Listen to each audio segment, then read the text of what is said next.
Good day everyone, I am Tagra and I will be reporting all about Section 1, Pure and Conditional Obligations, together with my partner, Kyla Joy S. Cezar. Article 1179, every obligation whose performance does not depend upon a future or uncertain event or upon a past event unknown to the parties is demandable at once. Every obligation which contains a resolutory condition shall also be demandable without prejudice to the effects of the happening of the event. Pure obligation. Pure obligation is an obligation whose performance or fulfillment does not depend upon a future or uncertain event or upon a past event unknown to the parties and which is demandable at once. There is nothing to exempt the obligor from compliance therewith. So, pure obligation is characterized by immediate demandability. Example, X obliges himself to deliver to Y his only car. This is a pure obligation because there is no period or condition attached to the obligation. Also, ang promise ni X nga i-deliver ang car ni Y is not dependent upon a condition or a future and uncertain event. Wa po nagdepend sa possible nga mahitabo para mo deliver si X o car ni Y. So, it is immediately demandable. Conditional obligation. Conditional obligation is an obligation where the acquisition of rights, as well as the extinguishment or loss of those already acquired, shall depend upon the happening of the event which constitutes the condition. In conditional obligations, effectivity is subject to the fulfillment of a condition. There are 7 classifications of conditions. First, as to the effect of obligation, we have suspensive condition and resolutory condition. Suspensive condition is the fulfillment of the condition results in the acquisition of rights arising out of the obligation. Its birth or effectivity can take place only if and when the event which constitutes the condition happens or it is fulfilled. Resolutory condition is the fulfillment of the condition results in the extinguishment of rights arising out of the obligation. We will explain more of these on Article 1181. Second, as to the origin of condition. There are potestative condition, casual condition, and mixed condition. Potestative condition is the fulfillment of the condition depends upon the will of one of the parties. The sole will of the debtor is void. Casual condition is the fulfillment of the condition depends upon chance and or upon the will of the third person. And mixed condition is the fulfillment of the condition depends partly upon the will of a party to the obligation and partly upon chance and or the will of the third person. What is the rule in the mixed conditional obligation? The existing rule in the mixed conditional obligation is that when the condition was not fulfilled but the obligor did all in his power to comply with the obligation, then the condition should be deemed satisfied. Third, as to possibility. We have possible and impossible condition. Possible condition is the condition of capable of realization according to nature, law, public policy, or good customs. Impossible condition, nothing in the laws of nature to prevent its performance. And impossible condition is the condition is not capable of realization according to nature, law, morals, good customs, public order, or public policy. It may either be physical or legal. We will explain more of these on Article 1183. Fourth, as to mode. There are positive and negative condition.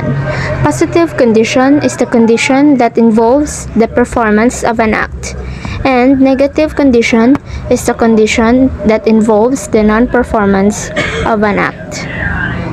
And we will explain more of these on Article 1184 and 1185.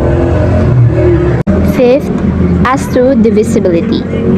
Divisible condition and indivisible condition. In divisible condition, the condition is susceptible of partial realization, and in indivisible condition, the condition is not susceptible of partial realization. The sixth, as to numbers, we have conjunctive and alternative condition. In conjunctive condition, there are several conditions, all of which must be realized. And in alternative condition, there are several conditions, one of which must be realized. And the last one, the seventh one, as to form, we have express and implied condition. In express condition, the condition is stated expressly and clearly. And in implied condition, the condition is tacit. Article 1180. In Article 1180, when the debtor binds himself to pay when his means permit him to do so, the obligation shall be deemed to be one with a period, subject to the provisions of Article 1197. So, a period is a time of definite length. So, indefinite is having distinct or certain limits determinate in extent of character. So, unlimited is fixed as definite period. Examples of phrases similar to when his means permit him to do so is are when I have money, as soon as I have money, and when I can afford to pay. Of course, as debtor, we have an obligation to grant the request of the obligor, and dili sa tanan panahon na ay power ang debtor to, yes, grant the obligation, we can use periods to deem the obligation. And in Article 1197, the courts shall also fix the duration of the period when it depends upon the will of the debtor. Article 1181. In conditional obligations, the acquisition of rights as well as the extinguishment or loss of those already acquired shall depend upon the happening of the event which constitutes the condition. This article explains suspensive condition and resolutory condition. Suspensive condition or conditions precedent is a condition of the happening of which will give rise to an obligation or holds in suspense. The creditor acquires rights upon the happening of the condition, while a resolutory condition or conditions subsequent is a condition of the happening of which will extinguish the obligation. The creditor loses the rights already acquired. Example of suspensive condition. X promises to give 10,000 pesos to Y if Y will get the highest final grade in their subject English. So, sa ani nga example, obligation rise if Y get the highest grade. So, kung imong sabton ang example, makaingon ka nga, suspensive condition is more like a reward. Kung makuha ni Y ang highest grade sa subject na English, for sure makadawat jud siya og 10K from X. And also, the example of resolutory condition, X bound himself to deliver his only motorcycle to Y until the latter will find a job. Sa kani nga example, obligation will stop if Y will find a job. So, i-deliver gyapon ni X ang ijang motorcycle ni Y and muhunong ra if nanay work si Y.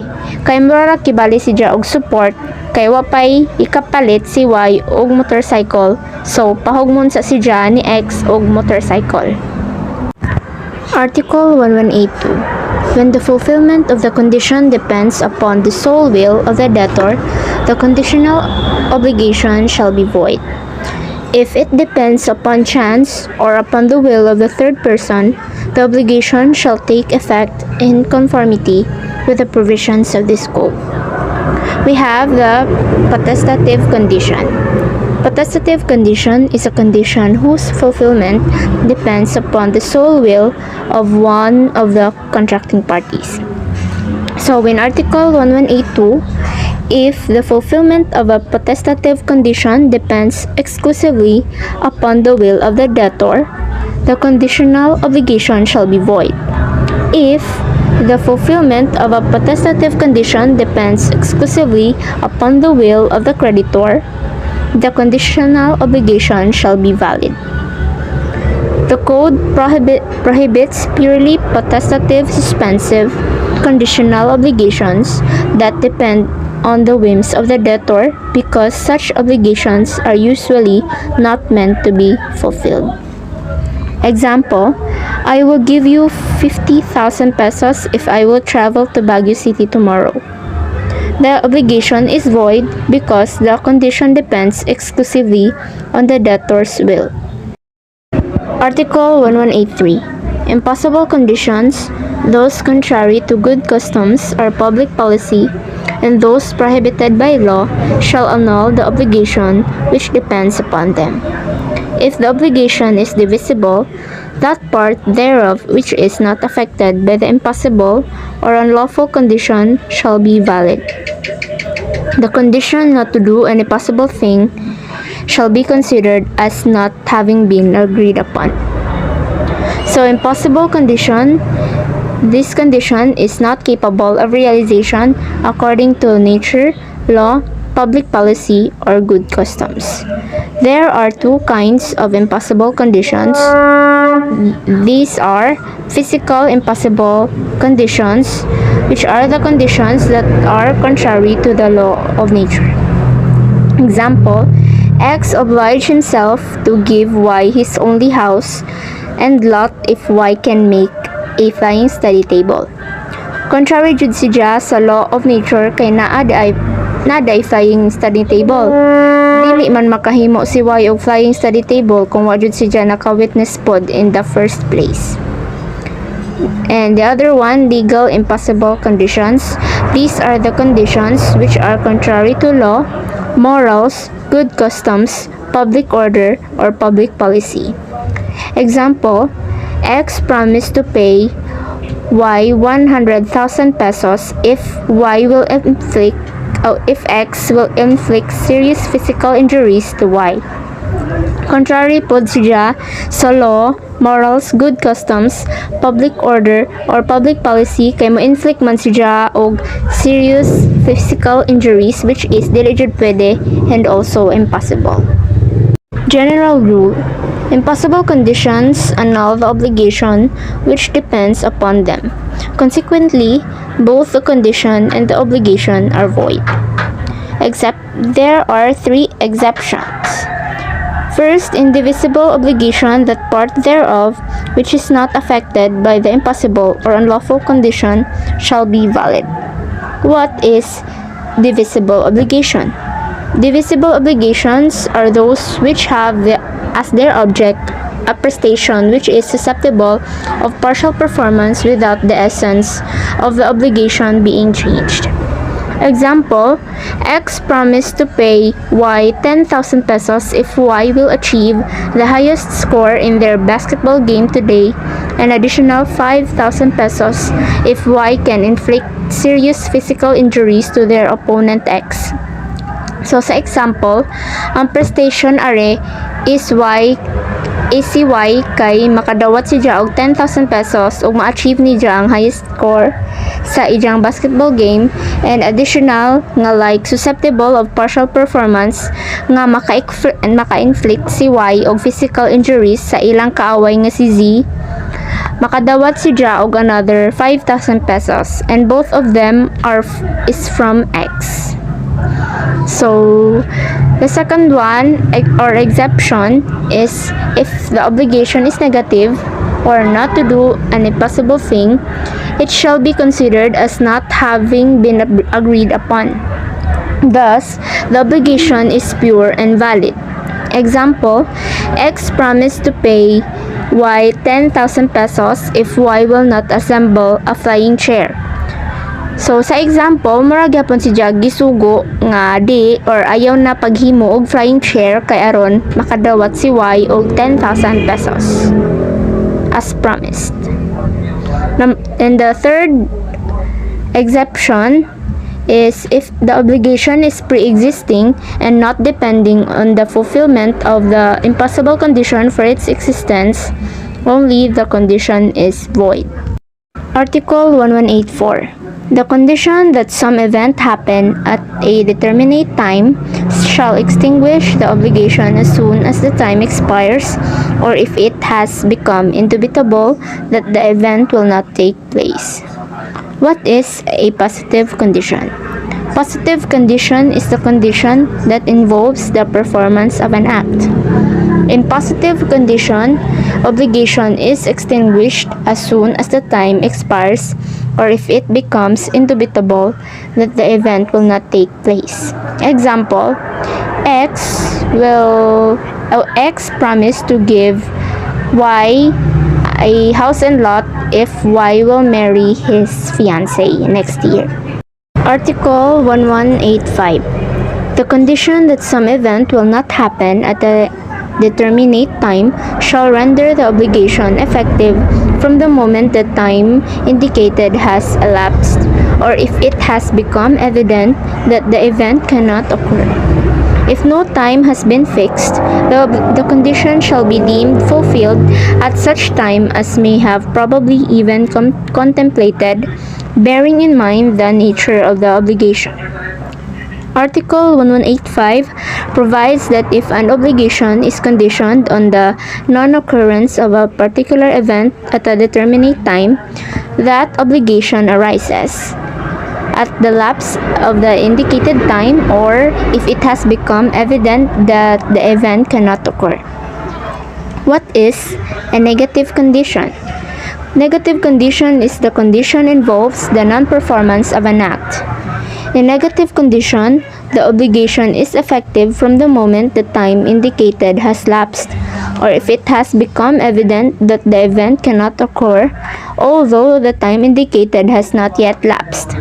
Example, X promised to give his only car to Y if Y will not marry this year 2020. So, si X, ni-promise si Jenny Y nga, ijang ihatag ijang car kung di pakasla ni Y si Z. Basin lagi di ganahan si X ni Z, mo nang ija jung ihatag ijang only car to Y kung di niya pakaslan si Z. Article 1186. The condition shall be deemed fulfilled when the obligor voluntarily prevents its fulfillment. This provision is known as constructive fulfillment or presumed fulfillment. Kapag kusang loob na pinigilan ng obligor ang katuparan ng kondisyon, the condition is deemed fulfilled like as if nagawa o nangyari yung kondisyon. For example, Aaron promised to Mikasa to deliver his car if Mikasa will pass the bar exam. Then on the day na examination, Aaron poisoned Mikasa, such that Mikasa can take the exam dahil siya ay naisugod sa ospital. Dahil nga na-poison siya, and dahil doon hindi siya makakapasa ng bar exam. Dahil sa provision na ito, Article 1186, si Aaron ay still bound to deliver his car, and note, the same rule also applies in resolutory condition. Article 1187. The effects of a conditional obligation to give, once the condition has been fulfilled, shall retroact to the day of the constitution of the obligation. Nevertheless, when the obligation imposes reciprocal prestations upon the parties, the fruits and interest during the pendency of the condition shall be deemed to have mutually compensated. If the obligation is unilateral, the debtor shall appropriate the fruits and interest received, unless from the nature and circumstances of the obligation it should be inferred that the intention of the person constituting the same was different. In obligations to do or not to do, the courts shall determine in each case the retroactive effect of the condition that has been complied with. To simplify this, question: what is the effect of the fulfillment of suspensive condition? The obligation becomes effective. Next question. From what day, kailan ba? Ang ingon sa Article 1187, it shall retroact to the day of the constitution of the obligation. For better understanding, let's have an example. Supposedly today, September 2020, Aaron obliged himself to sell a parcel of land to Mikasa if she passed her board exam. Ibutang nato na ang exam ni Mikasa ay November 2020.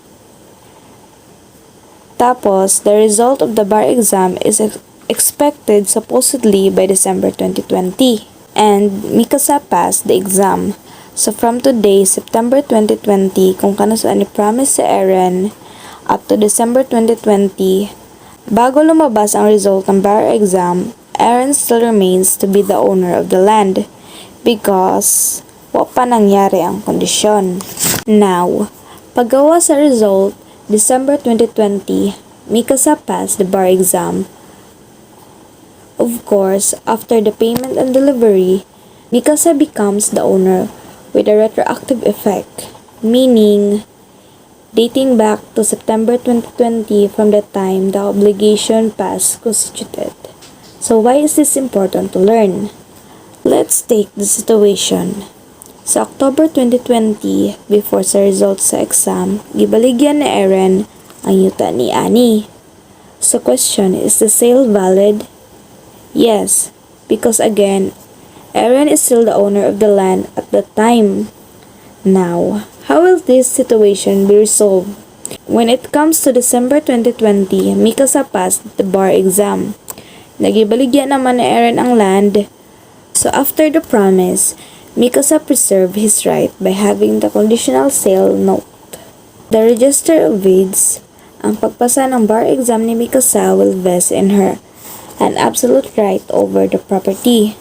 Annie cannot question Mikasa's right because she has knowledge. It was annotated in the title. If hindi naman annotate, Mikasa's right will be defeated. Why? Because dahil si Annie ay isang purchaser in good faith and the law protects purchaser in good faith. Now, Article 1187 also provides for a rule concerning the retroactive effect as to the fruits and interest. First, no retroactive effects. So, dili kailangan ibigay na debtor ang fruits na nag-accrue during dependency of the obligation of that condition. In our example, hindi kailangan ibigay ni Aaron ang fruits ng land that he promised to sell. On the same way, hindi rin naman kailangan ibigay ni Mikasa ang interest ng pera niya na ibabayad niya sana kay Aaron. That's the rule of the reciprocal. They are deemed mutually compensated. Pag unilateral, si debtor pa rin ang nagmamayari ng mga fruits unless nakikita mo sa agreement nila mismo na iba ang kanilang intensyon.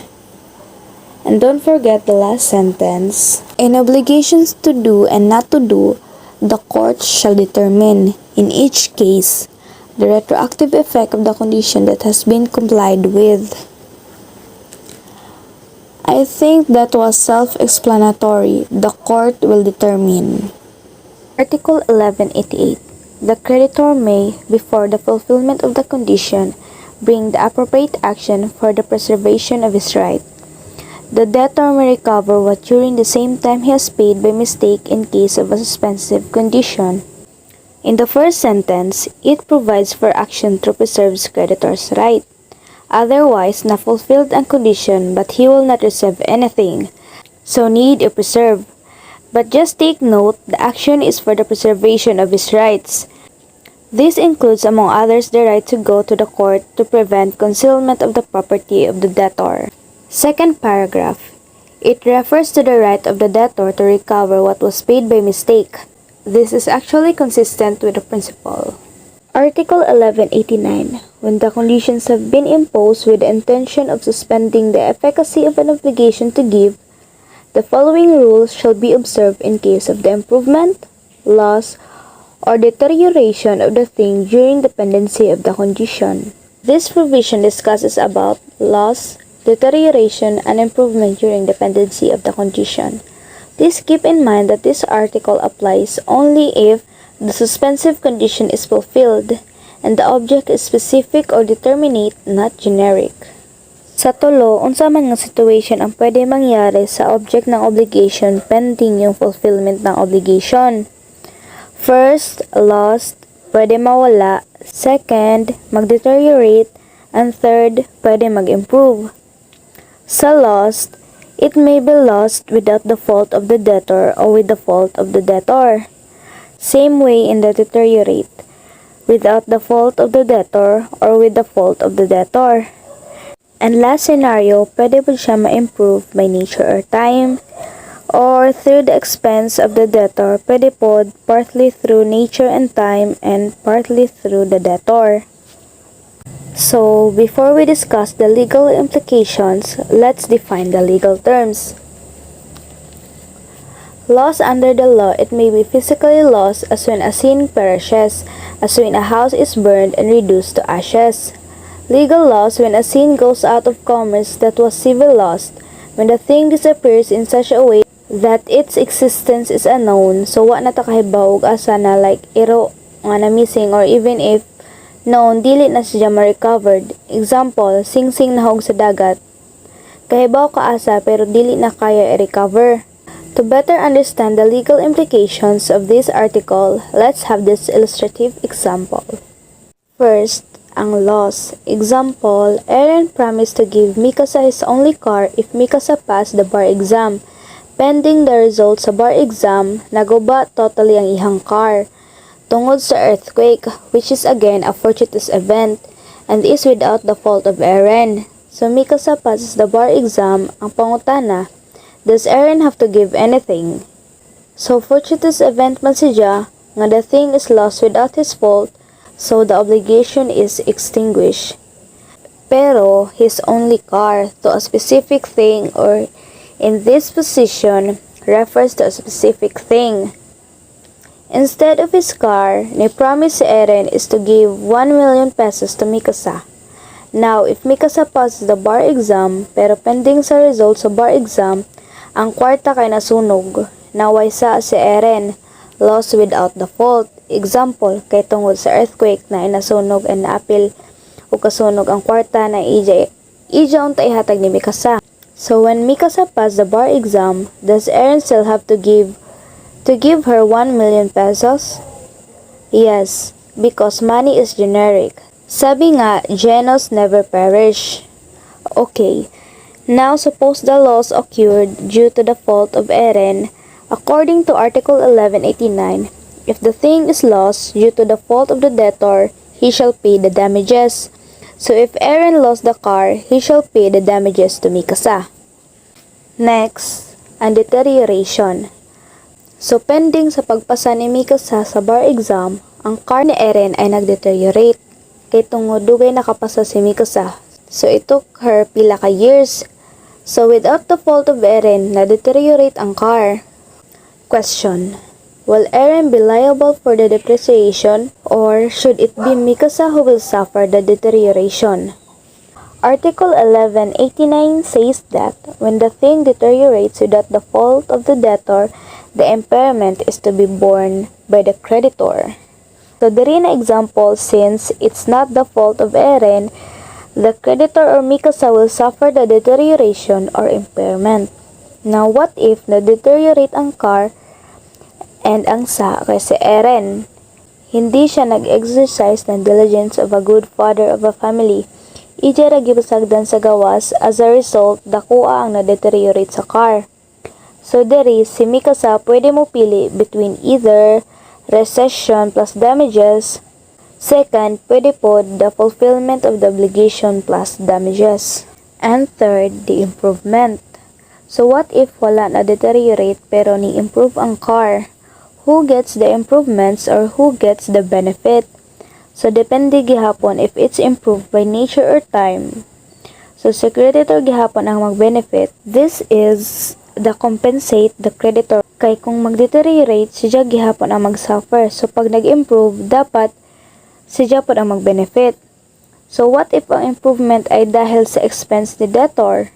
Plus, the Article 1189 says that you shall have no other right than that granted to the usufructuary. So meaning, if Aaron installed air conditioning unit inside the car, and thereafter Mikasa passed the bar exam, si Aaron ay naay right to remove the air conditioning unit provided that it will not cause destruction or injury to the car. Otherwise, if makakause og damage sa car, Aaron is obliged to deliver the car with improvement because his right is only that of a usufructuary, like use enjoyment of a thing ra pero ang ownership dili imo. Article 1190. When the conditions have for their purpose the extinguishment of an obligation to give, the parties, upon the fulfillment of said conditions, shall return to each other what they have received. In case of the loss, deterioration, or improvement of the thing, the provision which, with respect to the debtor, are laid down in the preceding article shall be applied to the party who is bound to return. As for the obligations to do and not to do, the provisions of the second paragraph of Article 1187 shall be observed as regards the effect of the extinguishment of the obligation. So therein na article, the effects of fulfillment of resolutory condition. Sa ganihan article katong Article 1186, what if na-fulfilled ang suspensive condition?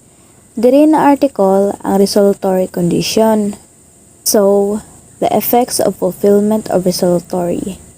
Number 1. The obligation is extinguished.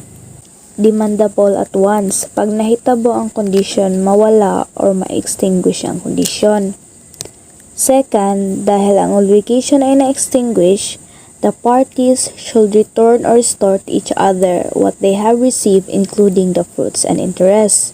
Third, Rule 1189 will apply to whoever has got a duty to return in case of loss, deterioration, or improvement of the thing. Example, gihatagan ni Eren si Mikasa og land, na ay kondisyon nga dili na moadto si Mikasa sa casino. So after a month, nagkasino gihapon si Mikasa. So unsa ni nahitabo sa obligation? Ang obligation ni Eren ay na-extinguish, like as if there was never an obligation at all. Therefore, si Mikasa has to return the land and the fruits she received. In the meantime, the land has improved by nature and time. So who benefits from the improvement? The answer is si Eren, kay he is now the creditor with respect to the recovery of the land. Dahil si Mikasa na ang na-obligation to return. So again, the effect of the happening of the condition is to annul the obligation, as if it had never been constituted at all. And number 4, if the obligation is to do or not to do, the courts are given the power to determine the retroactivity of the fulfillment of the condition. Article 1191. The power to rescind obligation is applied in reciprocal ones.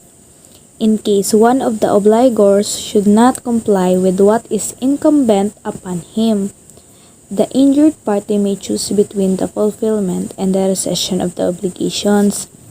With the payment of damages, in either case, he may also seek rescission even after his chosen fulfillment, if the latter should become impossible. The court shall decree the rescission claim unless there be just cause authorizing the fixing of a period. This is understood to be without prejudice to the rights of a third person who have acquired the thing in accordance with Articles 1385 and 1388 and the mortgage law. This provision talks about the right to rescind, as used in this article, means the right to cancel the contract in case of non-fulfillment in the part of the party. The characteristics of this right to rescind under Article 1191. It exists only in reciprocal obligation. Question: what is reciprocal obligations? Reciprocal obligations are obligations where two parties are reciprocally obliged to do or to give something. For example, the contract of sale. Both parties are reciprocally obliged. It is not enough that both parties are in debt to each other. The cost must be identical, and the obligation should arise simultaneously. Ang obligation or promise ng bawat isa ay mismong cost or consideration for the obligation or the promise ng bawat isa. Example, katong contract of sale. The buyer can resent if the seller does not deliver, and the seller can resent if the buyer does not pay. Pero ging-ani, si Mikasa ang nanghuwa mo 1 million pesos na eren at the same time, si Mikasa ay naipaupahan kung saan umuupa si Eren. Dahil dito, naagihapon dapat bayaran si Eren. Question, is this heirs of reciprocal obligation? No, although they are mutually bound, the cost does not arise from the same contract. It is not what is meant by reciprocal obligation. Now, another characteristic of a right to rescind under Article 1191. It can be demanded only if the parties is ready, willing, and able to comply with his own obligation and the other is not. Otherwise, if wala nila ang ready and able to do his obligation, wala pud nila mag-rescind. Dapat og mag-rescind ka, may kakayahan ka na i-deliver or i-fulfill yung obligation mo. Ready and able ka. The right to rescind is implied. There is no need to stipulate it in the contract. The right is not automatic or absolute. Apply to the court to decree of rescission. Exception to the rule when judicial approval is necessary for rescission. So, asa man ang exception na kung saan ang judicial approval ay hindi na kailangan para mag-rescind. Number 1. When the object is not yet delivered. So, example, ang kontrata ng pabebenta ng car. Imo gibaligya imuhang car. If wala pa nimo na deliver ang car, and wala pa nagbayad ang mopalit sa imo car sa inyo nasabutan na date, dili na kailangan ang judicial approval to rescind that contract. Automatic na yon. Second is, even if there has been delivery, the contract states that either party can rescind the same. The remedies of the injured or aggrieved party are alternative and not cumulative. That is, mupili ra siya sa duha sa mga remedies and dili pwede og duha. So, kapag ang usa kay wala nakakomply ng obligation niya, ang naay kakayahan mo comply mo pili ra either rescission plus damages or fulfillment of the obligation plus damages. And only exception ra kay kanang naas paragraph 2 ang ingon, pwede gihapon siya mangayo og rescission bisan ni pili na siya og fulfillment if fulfillment should become impossible. Kung ang gipili ay rescission, pag human og pili ng rescission ng obligation, mura og giparescind na nimo. He cannot bear after demand. Its compliance kahit na partial fulfillment, wala na kasi yung pinili mo na rescind mo na yung contract. The court is given discretionary power to fix a period instead of rescinding the obligation, especially if the breach is light or casual. Article 1192. In case both parties have committed a breach of the obligation, the liability of the first infractor shall be equitable tempered by the courts. If it cannot be determined which of the parties first violated the contract, the same shall be deemed extinguished, and each shall bear his own damages. So, both parties are guilty of breach. So, this provision contemplates two situations.